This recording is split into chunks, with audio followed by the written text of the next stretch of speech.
Hey everybody, Chris Lipper on the bus. We're at the Hub on Thursday, and Heather Felty is going to talk to us about one of her latest books. Go ahead, Heather. Great. Thank you, Chris, for inviting me today, and thank you everybody for being here. I'm actually going to talk to you about more than one book, so I'm going to talk fast, but I'm going to try not to talk too fast so that you can understand me. I do get a little bit excited about what I'm doing. So yes, I'm Heather Felty. I started Inner Peace Press almost 4 years ago now. I am a traditional publisher, so that means that I do order fulfillment. I pay out royalties to my authors. I host an author network, so we get together monthly to have connections between these authors who have books in the same sort of areas. And yes, I provide marketing support for my authors, helping them go in the best direction for how to expose their book.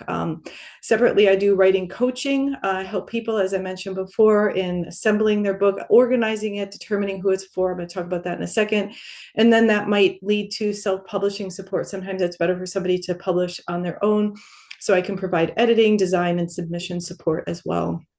So the Inner Peace Press mission is to support the reader to not feel alone in what they're going through and to help the reader understand a perspective of a situation they wouldn't otherwise know about. So it's really about connection and understanding and really building empathy potentially.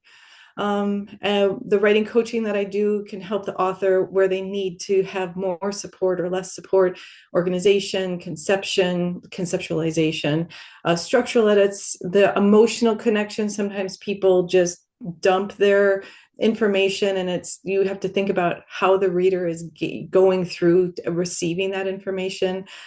So to also help you process the experience, because you're going to see some of the topics that I'm dealing with are really heavy. And so it's a matter of how can we make it heavy enough to make an impact, but not too heavy that people put down the book, and feedback and such.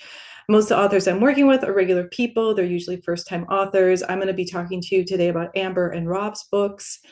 What makes a good book? We always want to make sure that we know who is the book for, what will the reader gain, and why is the author writing the book. So these are all important things to keep in mind. And so that's what I go through, whether I'm writing coaching or whether I'm just helping somebody put their book together. I want to make sure that those are addressed. So I'm going to super quickly, I had a record year last year. I'm going to quickly go through the books that I published last year, just to give you an idea of the breadth of what I'm doing. And then I'm going to focus on these other couple of books.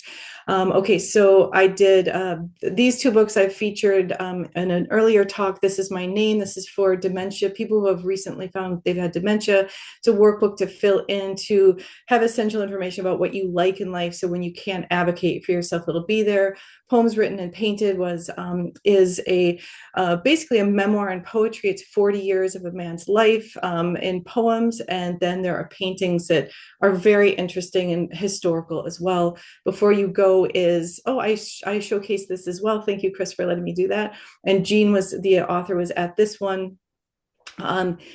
I'm just noticing that this is from my email. I don't have my authors' names on here, so I have to make sure I do that in each one of these. But anyway, so it's a guidebook to think about how to leave your life as in a way of legacy, essentially. I also do a chapter book series called Harmony Meets the World, and Harmony travels to a different country in each book, where she learns about a cultural festival, language, culture of that place. There's this book about servant leadership that is now going to be expanded into a 10-series children's picture book. Invisible, I'm going to tell you about this one here. It's a traumatic brain injury person. Some more children's books. We have Diwali, so it's sharing how an American-born Indian heritage family celebrates the Festival of Lights in typically Indian celebration. And we're doing more books with this author. Next coming up is the Holy Book. Adventures of Peyton and Gingerbread, super heavy topic, navigating cancer diagnosis and developing coping strategies for grief. So half this book is about, how the kid goes through emotions and changes, and how they might adapt to that.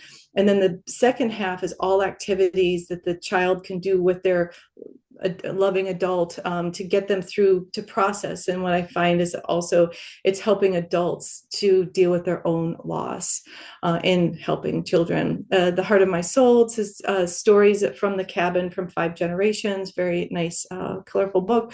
Harmony Meets the World, but we put 3 books together, and now we have the coloring book to accompany those.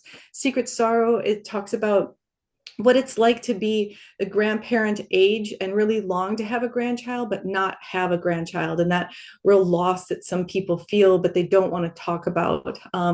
Jude's Best Worst Day Ever. It's an endearing book about a boy who must put down his elderly dog, picture book for kids. And then My Life Rewired, I'm going to talk to you about that in just a second. And then Mother Nature's Apron, another picture book. That's complicated story, but super cute. And it's illustrated by Andy Schaefer, who did that poetry book earlier, the Poetry and Poems. And then Giving Light to Darkness, I'm going to briefly talk about that also today. And this one is about post-concussion depression syndrome. And so this was the one I just launched on Sunday outside of St. Louis. Okay, so Invisible, Finding Purpose in Spiritual Awakening After the Storm of Traumatic Brain Injury. So this woman, she was a nurse. She was in a terrible accident. Actually, she was in 2 accidents. And after the second one, she lost herself, really. So she had to learn to accept her new self. I have some notes here. So the bear story is that this isn't towards the beginning of the book, and she talks about how in her healing process she went on a retreat and she saw a bear walk in front of her out in the mountains, and I think that what happened there is it opened herself up to be really truly in the present moment. It's a lot more that happened in that, but she started to look to see, how do I accept my new self? She's no longer able to multitask. She started to miss meetings, like her children's events, and that was just not something that she was used to. And she was not allowed to work because of her incapacitated state due to her brain injury. So she had to understand her new self. And so she ended up embracing what she enjoyed, and she realized she found her purpose. So she's living now a very fulfilled life where she's helping people, but just in a different way. One thing that happened for her in her brain injury is that she said that her creative side was opened up. So we included some poetry in her book as well that still talks about her experience. Amber Laura, the author, she's in upstate New York, about 45 minutes from Albany. She was on a podcast, and she introduced me to the next author I'm going to talk about, Rob Baugh. He's just outside of Louisville, and I was launching his book on Saturday.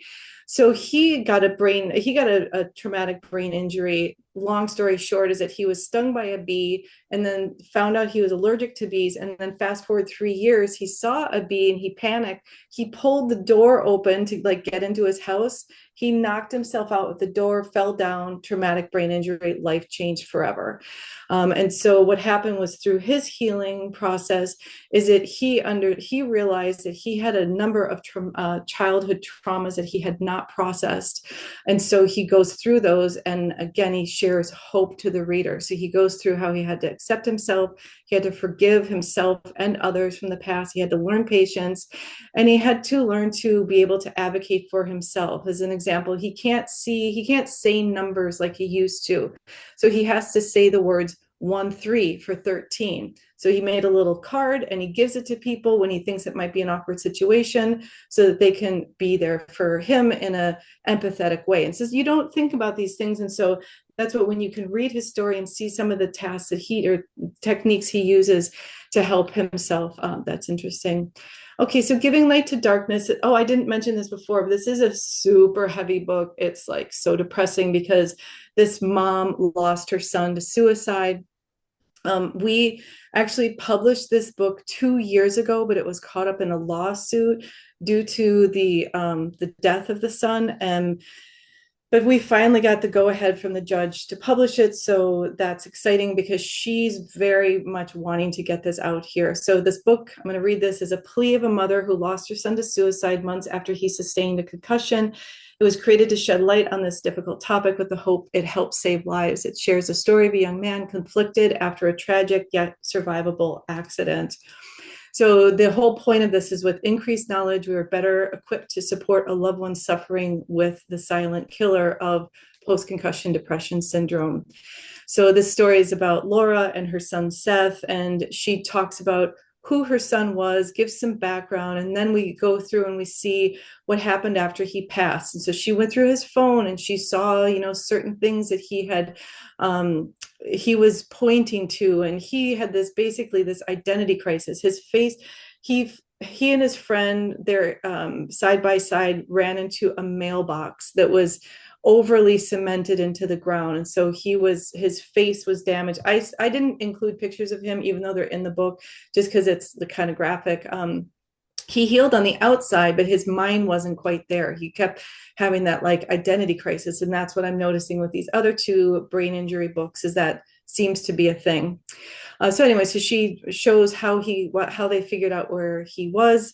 All this research she found after the fact. These are all pages from the book. And suicide is a top cause of deaths tied to traumatic brain injury.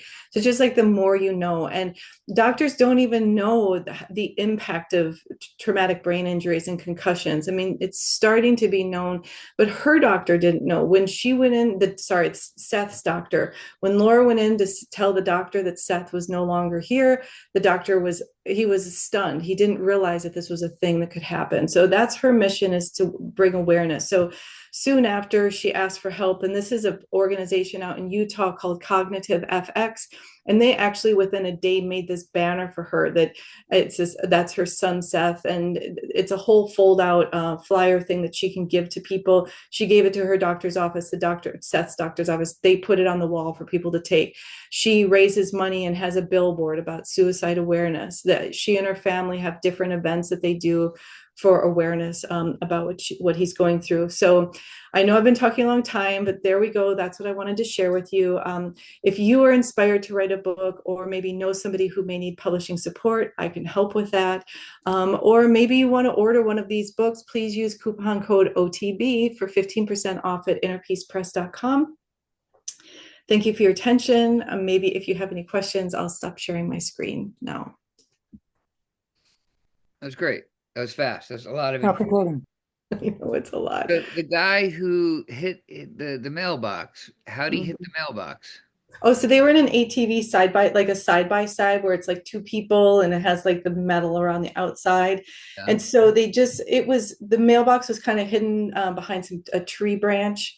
And so they were going through, the thing hit, and then, yeah, his face was all broken up and he healed. And part of the lawsuit is, well, I shouldn't say lawsuit, but part of the lawyer situation is that there are, and this is in the book, there's a page in the book that has the post office regulation of how a mailbox should be put into the ground. And it's supposed to be a breakaway. You're not supposed to use cement. You're not supposed to use steel. And so one of the things was that after he died, and after she wrote the book, or while she was almost done writing the book, they put up the mailbox again, but they put in more cement and thicker steel around this mailbox. So they knew that they were, number one, against the law, but then they went even further. So that was part of the holdup of the book. This probably didn't answer your question. Suicide comes into that book because the guy committed suicide Oh afterwards? yeah, I didn't even say that. So basically he was going through that identity crisis of like, who am I? And he found this woman and they were engaged, and so everything looked really good, but he was still wrestling with, who am I? And so he finally went to his mom and said, Mom, I need some help. He was like 24, I believe. She said, so she's like, okay, I'm going to help you get help. And so she called a therapist, got him an appointment, but you know how it is. Usually it takes like 2 weeks to get an intake somewhere. And in that 2 weeks, he committed suicide. He put the gun to his head. Yeah. Okay. All right. Yeah, we missed that part of the story. Yeah. All right. And the mother's the one who wrote the book. She wrote the book, and now she's advocating for this awareness. Do you have any happy books? No, I'm kidding. I know you do. Yeah, I do. But no, I like to deal with the taboo subjects, what people don't want to talk about. Yeah, I like to get to the real deep stuff. Let's not sugarcoat this. This life is difficult, and we're all going through a lot of really big shit sometimes. You guys get a feeling that she's the real deal. So Heather, who don't you want to work with on books? What kind of stuff don't you want to do? I don't want to work with somebody who wants to get rich from writing books. I mean, let's get rich. I don't have a problem with money, but I don't want that to be the goal. I want the goal to be understanding and awareness, connection, yeah, that kind of stuff. I was thinking more Um, topic wise, like because yeah, and topic wise, it would be like not science fiction, but like fantasy books, suspense, murder. Really, I really enjoy nonfiction more than fiction. Yeah. But like right now, I'm just about probably even going to sign her for Inner Peace Press because she's got a few books. But there's one woman who is, she's doing a nonfiction book, but it's basically about self awareness. So she's just, instead of writing it about herself, she's taking a step back, making it more fantasy, but it's still a personal development book. all right. Any questions out there? I answered them all already. All right, Heather, that was wonderful. I'm going to stop the recording. Thank you Thank so you. much.